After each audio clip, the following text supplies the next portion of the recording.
بثوب السلام ورجل يحمل الجزائر في قلبه هو أحمد بن عطلة الحرزلي المعروف بحمامة السلام. تاريخ حافل لحمامة حلقت عبر العالم بأسره.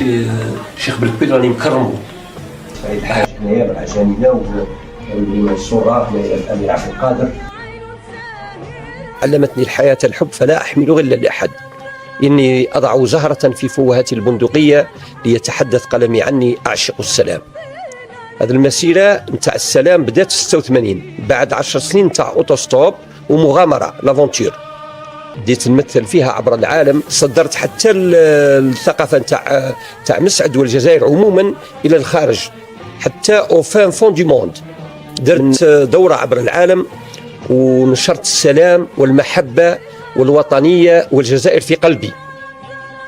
لالجيري او كور نتاع فلسطين. هو رجل حمل السلام والتضامن، الرجل الذي جال وصال بكتاباته ورسائله. فبمكتبة الحرزلي قصص وحكايات من مدينة مسعد الأشم إلى عواصم العالم الشاسعة. لقيت مع ياسر عرفات، مع يقول شافير، مع سليم محمد سليم، مع عدة رؤساء عبر العالم، فيديل كاسترو، عدة رؤساء عبر العالم. l'Algérie dans l'éternel. Que tous les Algériens se donnent la main et que la paix investisse leur cœur dans la foi divine, dans la voie de l'espérance. J'y crois, car Dieu est paix et d'amour sont ses lois. Cœur et âme à tout le grand peuple algérien auquel j'appartiens.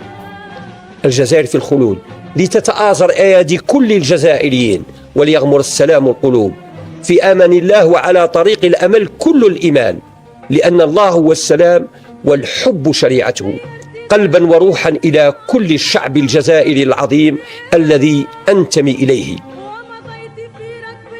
للحرزلي رسالة واحدة ألا وهو نقل السلام والتضامن بين أنحاء العالم. فأينما حل وارتحل يترك الحرزلي بصمة وتاريخا حافل لحمامة حلقت ولا تزال عبر العالم أجمع.